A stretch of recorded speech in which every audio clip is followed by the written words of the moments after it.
नहीं है घूमने की आजादी, क्या फ्रीडम ऑफ मूवमेंट का अधिकार हो गया है खत्म? कैसे सड़क बन गई है निजी मिल्कियत? सरकार और कंपनियों की मिलीभगत, अब इन सारे सवालों से उठेगा पर्दा। नमस्कार, टोल की पोल में आपका स्वागत है। मैं हूं विशाल। आज हम टोल की पोल में बताएंगे कि किस तरह टोल आपके लिए चौतरफा मुसीबत का सबब बने हुए हैं।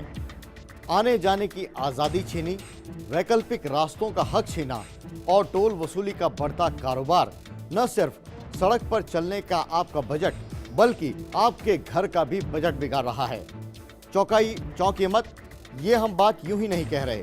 टोल वसूली का गणित शास्त्र बताता है कि टोल वसूली का खेल आपके घर तक आ पहुंचा है।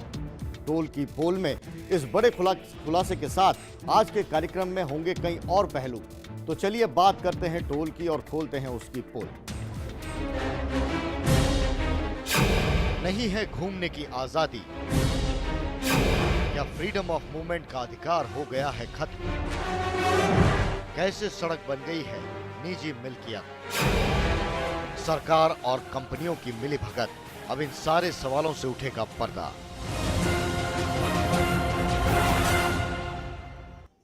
आम आदमी महंगाई के बोझ से लगातार दबता जा रहा है।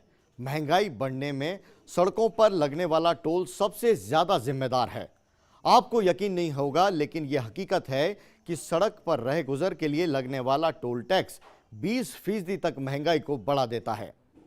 आइए हम आपको बताते हैं कि कैसे देश प्रदेश में महंगाई का सबब बना हुआ है ये टोल। देखिए हमारी ये रिपोर्ट। रोजमर्रा इस्तेमाल की कोई भी चीज हो, वो बाजार तक पहुंचती है ट्रक और ट्रांसपोर्ट के दूसरे साधनों के जरिए। बस यहीं से महंगाई की रवायत शुरू हो जाती है। फल, सब्जी हो या रोजमर्रा इस्तेमाल की चीजें हो या बिल्डिंग मटेरियल हो, ट्रांसपोर्टेशन के जरिए जब तक बाजार में पहुंचते हैं, इन पर उनकी कुल कीमत का 15 से 20% तक तो टोल लग ही जाता है। जी हाँ, महंगाई बढ़ने की सबसे बड़ी वजह ट्रांसपोर्टेशन की लागत बढ़ना है। लगातार बढ़ती जा रही डीजल की कीमतों के बीच टोल महंगाई आग में घी का ही काम कर रही है। सरकार अगर गैर जरूरी टोल खत्म कर दे तो महंगाई 20% तक कम हो सकती है। मेरा कहना यह है कि सपोज कीजिए मेरा किराया अगर 100 रुपया है, उस 100 रुपये के अंदर 20 रुपया टोल भी शामिल है। अगर टोल नहीं होगा तो मेरा किराया घट के 80 रुपये रह जाएगा। ऐसी स्थिति के अंदर 20% किराया अपने आप में एक बहुत बड़ी राहत है जनता के लिए, और ये राहत जनता को तभी मिल सकती है जब सरकार की नीयत बिल्कुल साफ हो। ट्रांसपोर्ट व्यवसाय से जुड़े लोगों की माने तो अच्छी सड़कें हों तो टोल देने में गुरेज नहीं है, लेकिन जिन सड़कों पर टोल लिया जा रहा है उनकी हालत अच्छी नहीं है। जी हाँ, ट्रांसपोर्टेशन की लागत बढ़ने से सीधी मार आम आदमी पर पड़ रही है। ट्रांसपोर्टेशन यूनियन के प्रवक्ता राम प्रकाश चौधरी सरकार की नीयत पर ही सवाल उठा रहे हैं। और सरकार इस ओर कोई ध्यान नहीं दे रही। कई बार केंद्रीय मंत्रियों के भी इसमें स्टेटमेंट आ गए, हाई कोर्ट की तरफ से भी एक आध बार डायरेक्शन आया, लेकिन ऐसा लगता है कि जैसे टोल के नाम पे ये एक लूट का सरकारी साधन है, जहाँ पर भी सरकार चाहती है अपने नज़दीकियों को बेनिफिट देने के लिए टोल के नाम से इस तरह से जनता की लूट हो रही है। दरअसल सरकार और राजनीतिक दल महंगाई बढ़ने पर खूब हो हल्ला मचाते देखे जाते हैं, लेकिन महंगाई की जड़ गैर जरूरी टोल खत्म करने पर कोई राजनीतिक इच्छा शक्ति नहीं दिखाता। वहीं खराब सड़कों पर भी टोल की अवैध वसूली से आम आदमी पिस रहा है, तो टोल ठेकेदार जेबें भर रहे हैं। लिहाजा महंगाई की मार से परेशान आम आदमी को अगर असली राहत मिल सकती है तो वो गैर जरूरी टोल को खत्म करके ही दी जा सकती है।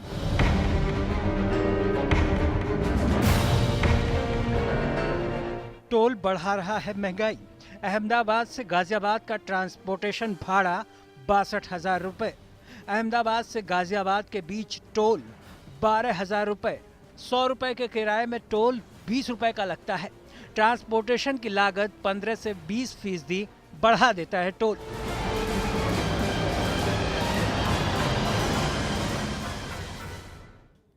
तो देखा आपने कैसे महंगे टोल की रवायत बन गई है महंगाई का सबब। चलिए आगे बढ़ते हैं। अब तक हमने टोल की पोल में अवैध वसूली की कलई खोली, लेकिन अब आपको लिए चलते हैं प्रदेश की सबसे व्यस्त सड़कों में से एक दिल्ली जयपुर 6 लेन हाईवे की ओर। दिल्ली से जयपुर को 6 लेन बनाने का काम अभी पूरा ही नहीं हुआ, लेकिन टोल वसूली की रवायत पहले से ही शुरू हो गई। दिल्ली जयपुर हाईवे पर 6 लेन बनाने का काम 2006 में शुरू हुआ था, जो अभी तक चल रहा है। राज्य सरकार ने इस पर कई बार आपत्ति जताई, लेकिन नहाई ने इस पर ध्यान नहीं दिया। जी हां, NHAI को 2 साल पहले 6 लेन का काम पूरा करना था। वहीं ये काम तो तय समय में नहीं किया गया, लेकिन जनता से गलत तरीके से टोल वसूली शुरू कर दी। PWD मंत्री यूनुस खान ने कहा है कि अगर NHAI का रवैया नहीं सुधरा तो उसके खिलाफ आपराधिक मामला दर्ज करवाया जाएगा। मैं आज पहली बार आपके टीवी के माध्यम से बोल रहा हूं, हम जनता का हित पहले देखेंगे और मैंने उनको लास्ट वार्निंग ये दे दी है कि अगर आपका और आपके कंसेशनर का यही रवैया रहा तो राज्य सरकार उनके खिलाफ आपराधिक मुकदमा दर्ज करेगी और जितने कानूनन हम कार्रवाई कर सकते हैं, क्योंकि एक पार्टी हम भी हैं, क्योंकि हमारी जनता वहाँ चलती है, हमने उनको लैंड एक्वायर करके दी है, तो वो अपनी मनमर्जी नहीं चला सकते। कहीं अवैध टोल वसूली तो कहीं गैर जरूरी टोल वसूली की रवायत जारी है। टोल के जरिए मुनाफा कमाने के कारोबार के आगे सरकार भी बौनी नजर आ रही है। जी हां, इसका खामियाजा आम जनता को भुगतना पड़ रहा है। ट्रांसपोर्टेशन के लिए टोल के जो रेट्स वगैरह इन्होंने कर रखी हैं और जगह जगह जिस तरीके से टोल लगा रखा है, मैं समझता हूँ कि ट्रक भाड़े का टोटल 20% के आसपास टोल का होता है। कई जगह तो सिचुएशन ये है कि अभी टोल रोड कंप्लीट हुआ ही नहीं, उससे पहले जो है मिली भगती करके इन्होंने टोल को स्टार्ट कर दिया। उदाहरण के लिए जैसे जयपुर से लेके दिल्ली तक 4 लेन था, उसको 6 लेन करना इन्होंने तय किया। तय करते के साथ में जो टोल लिया जा रहा है आज की तारीख में वो 6 लेन का लिया जा रहा है, और जिस टोल रोड को आज से 3 साल पहले कंप्लीट हो जाना चाहिए वो आज तक भी तैयार नहीं हो रहा है। बहरहाल जयपुर दिल्ली नेशनल हाईवे पर 6 लेन के काम की लचर गति और काम पूरा नहीं होने के बावजूद टोल टैक्स वसूलने पर सवाल उठाते हुए राज्यपाल मार्गरेट अल्वा ने पिछले साल सरकार को खत लिखा था। लिहाजा आज तक सरकार के सिर पर जूं तक नहीं रेंगी है और ये दस्तूर बदस्तूर जारी है।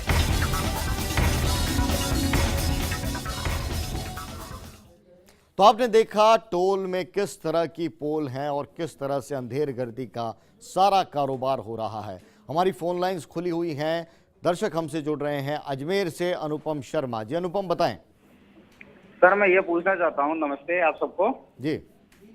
मैं ये पूछना चाहता हूँ कि जब हम गवर्नमेंट को टैक्स देते हैं जी उसके बाद में हम टोल क्यों दें? जी हमारे पैसे से ही रोड बन रहा है जी और उसी पैसे से गवर्नमेंट हमसे डबल वसूल कर रही है। जी। ये क्या है गवर्नमेंट का रूल? जी जबकि अभी आपने 4-6 लेन का रूल निकला था जी उसके बाद में 6 लाइन का टोल लिया जा रहा है, 4 लाइन का तो टोल कोई ले नहीं रहा, जबकि 4 लाइन हम लोग यूज कर रहे हैं। अभी 6 लाइन का क्यों दें हम टोल? बिल्कुल सही बात है और यही मुद्दा हमने उठाया है। सुरेश माहेश्वरी जोधपुर से एक और कॉलर हमारे साथ में जुड़ रहे हैं। जी सुरेश बताएं। मैं ये कह रहा हूँ कि जिस तरह से ये टोल के नाम पर लोगों के साथ लूटा जा रहा है, हर जी। 20-25 किलोमीटर 40 किलोमीटर के बाद टोल आ जाता है, और जिस तरह से टोल हम जब गाड़ी करके जाते हैं तो वो टोल का पैसा हमसे लेते हैं, तो ये हमारे ऊपर भार पड़ता है। मैं बता दूं, जोधपुर से निकलने के बाद पहले एक टोल नाका हुआ करता था, उसके टोल की कीमत पूरी वसूली जा सकती थी। उसका जब विरोध हुआ तब सरकार ने वो टोल हटाया था, और कह सकते हैं किशनगढ़ में भी काफी लंबे समय तक एक टोल नाका जो खत्म हो चुका था, लेकिन उसके बावजूद उस पर एंट्री ली जा रही थी। और अभी जब ये नया बना है 4 लेन, उस पर भी जिस तरह से पैसे लिए जा रहे हैं, आम जनता के साथ मजाक किया जा रहा है। और आपके चैनल को मैं बधाई देना चाहूंगा कि आपने इतना अच्छा इश्यू उठाया है जिसमें हजारों लोग निकलते हैं और ट्रांसपोर्टेशन जो निकलती है गाड़ियां, उसके कारण से आम लोगों को महंगाई का भी बोझ बढ़ता जा रहा है। मैं आपको बधाई दूंगा, लेकिन सरकार से भी पूछूंगा कि इस तरह से टोल लगाकर क्या जताना चाहते हैं जो बिल्डर्स है, ठेकेदार है, उनको पूंजीपतियों के पल्ले मतलब पैसा डालना चाहते हैं वो? तो आपने बिल्कुल बिल्कुल सही फरमाया सुरेश जी। जिस तरह से टोल के मामले में अंधेरगर्दी हो रही थी, पूरे प्रदेश भर में बिल्कुल अव्यवस्थित कारोबार हो रहा है टोल का, उसी मुद्दे को हमने उठाया है। फर्स्ट इंडिया आपकी आवाज़ बनकर सामने आया है। एक और कॉलर हमारे साथ में जुड़ गए हैं, हम उनसे बात करते हैं। जी बताएं। हेलो। जी जी जी सूरज जी बताइए। हाँ, मैं ये बताना चाह रहा हूँ कि ये टोल के नाम पे जो सरकारी लूट दी गई है आम लोगों से वसूली करने की, और इससे मैं समझता हूँ पूरे राजस्थान के लोग त्रस्त है, लेकिन कहीं न कहीं एक संगठित रूप में लोग नहीं आ रहे हैं। तो लोगों के मन की जो टीस है वो फर्स्ट इंडिया चैनल ने समझी है। इसके लिए बधाई के पात्र हैं इस चैनल के सभी लोग जो इस मुहिम में जुड़े हुए हैं। लेकिन लोगों का जो दर्द है वो उभरता ही जा रहा है। मैं समझता हूँ राजस्थान के अंदर जो सड़कें जा रही है बाईपास की, उनकी स्थिति इतनी अच्छी नहीं है कि वो टोल लेने के योग्य हो। वहीं पे दिल्ली बाईपास की बात करें, दिल्ली रोड की बात करें, तो 3 घंटे का सफर करने की बात की जा रही थी और उसके नाम पे भारी भरकम टोल वसूला जा रहा है। लेकिन देखने में आ रहा है कि वो सफर तो 6 घंटे से 8 घंटे का हो गया है, और वहीं पे जब लोग टोल देते हैं 200 रुपए, 300 रुपए, 500 रुपए का जब भुगतान उनको करना पड़ता है तो वो अपने आप को ठगा हुआ महसूस करते हैं और एक उनको न्याय की नजर की तलाश में रहती है। मैं समझता हूँ प्रशासन को अभी तक उसकी आवश्यकता है। हमने इस टोल को हटाने के लिए संघर्ष समिति का गठन किया और ज्ञापन भी मुख्यमंत्री के नाम दिया है, लेकिन वो भी जांच में है। और मैं समझता हूँ कि चुनाव की आचार संहिता हटने के बाद में सरकार को चाहिए कि जनता को इससे राहत प्रदान करे। लोग पिछले कई सालों के अंदर इतने ज्यादा आहत हो चुके हैं कि उनको जब वो टोल नाके से निकलते हैं तो चाहे वो न्यूसेंस से टोल कर्मियों का रहा हो, चाहे रोडों के खड्डे रहे हो, चाहे अधिक टोल की वसूली की जा रही हो, चाहे ये जो टोल है ये सही मायने में देखा जाए तो राजस्थान में लागू नहीं होता है। इसको समाप्त कर देना चाहिए ताकि जनता को राहत मिल सके। चलिए शुक्रिया बहुत बहुत सूरज, आपने अपनी बात रखी और आपने बताया कि किस तरह से संघर्ष समिति आपने बना ली है इस पूरे मसले को लेकर, और आने वाले दिनों में उम्मीद करते हैं कि और मुखर होकर आप आएंगे, अपनी बात रखेंगे। फर्स्ट इंडिया अपनी मुहिम लगातार जारी रखे हुए है। एक और कॉलर हमारे साथ में जुड़ गए हैं, इकबाल सांचौर से। जी इकबाल बताएं।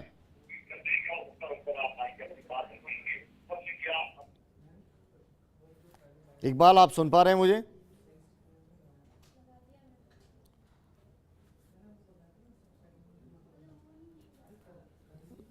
लगता है कि इकबाल से हमारा संपर्क अभी टूट गया है। हम आगे चलते हैं और टोल वसूली की बात आगे बढ़ाते हैं कि टोल वसूली के नाम पर खुलेआम हो रहा है अंधेरगर्दी का खेल।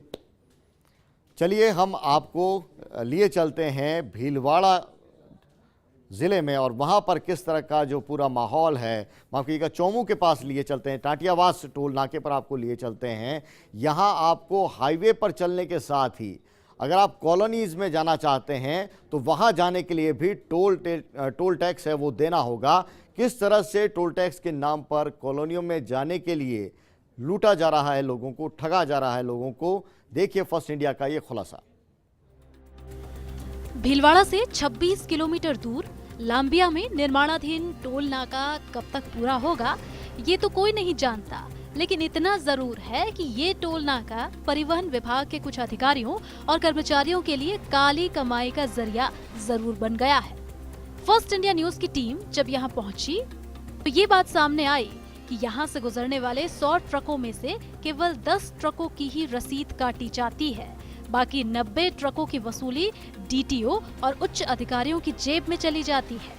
यही नहीं, नियम कायदों को ताक पर रखकर कार्यवाहक डीटीओ साहब के 2 गार्ड और 3 से 4 निजी कर्मचारी अपनी अपनी जेबें गर्म करने में लगे रहते हैं। यही नहीं, डीटीओ साहब खुद सिविल ड्रेस में ही रहते हैं। यहाँ इस आरटीओ के खड़े रहने से ट्रक चालकों में खौफ पैदा हो जाता है और अक्सर तेजी से गाड़ियां निकालने के चक्कर में हादसों के शिकार भी ये ट्रक होते हैं। जब हमारी टीम यहाँ पहुंची तो आरटीओ के अधिकारी तिलमिला उठे और कई कर्मचारी तो लाठियां वहीं छोड़ भागकर मिनी बस में बैठकर फरार हो गए। जब इस सिलसिले में कार्यवाहक डीटीओ सुरेंद्र सिंह से हमने बात की तो क्या जवाब मिला हमें, जरा सुनिए। यहाँ रसीद नहीं देते हो, दिन में कितनी बार खड़े देखे आप? गाड़ी में गाड़ी कितनी रसीद है? नहीं, हमने कितनी बार देखा आपको मैं आपने तो पता, मेरे को तो रोज ही देखते हैं, अगर तो चेकिंग करूँगा तो देखेंगे वो तो। नहीं तो आपके कर्मचारी कितने हैं यहाँ? दो गार्ड है। नहीं, यहाँ 6 गार्ड उगाही करते है तो नहीं, अभी खड़े थे हमारे पास। वो तो ये मनगढ़ंत बातें करने से कोई मतलब नहीं। तो डीटीओ साहब ने क्या कुछ कहा, सुना आपने? हमने इस सिलसिले में भीलवाड़ा के कार्यवाहक डीटीओ भागचंद नवल से बात की। उन्होंने साफ कहा कि बिना वर्दी के कोई भी कर्मचारी या डीटीओ उगाही नहीं कर सकता और 2 से ज्यादा गार्ड ये नहीं रख सकते। अगर ऐसा हुआ है तो ये नियमों के विरुद्ध है। ये सब इंस्पेक्टर के पास कितने गार्ड रहना चाहिए? 2 गार्ड। जब आप रोड पर जैसे चालान के लिए खड़े होते हो, हाईवे मान लो, कोई भी नाका मान लो, तब आपको ड्रेस में रहना चाहिए या नहीं रहना चाहिए? ड्रेस में रहना चाहिए, ड्यूटी के दौरान ड्रेस में होना जरूरी है। फर्स्ट इंडिया न्यूज के इस खुलासे के बाद अब देखना ये है कि प्रशासन कब तक इन पर कार्यवाही करता है या फिर ये अवैध वसूली ऐसे ही चलती रहेगी। भीलवाड़ा से फर्स्ट इंडिया न्यूज के लिए सोमदत्त त्रिपाठी की रिपोर्ट। तो ये आपने देखी चोमू की नहीं भीलवाड़ा की दास्तां कि भीलवाड़ा में किस तरह से जो टोल टैक्स है वसूली के लिए जो नाका बनाया गया था अधूरा पड़ा था और किस तरह से आरटीओ के अधिकारी वहां पर चौथ वसूली करते देखे गए। फिलहाल टोल की पोल में वक्त एक छोटे से ब्रेक का है, कहीं मत जाइएगा, हम अभी हाजिर हो। नहीं है घूमने की आजादी, क्या फ्रीडम ऑफ मूवमेंट का अधिकार हो गया है खत्म? कैसे सड़क बन गई है निजी मिल्कियत? सरकार और कंपनियों की मिलीभगत, अब इन सारे सवालों से उठेगा पर्दा।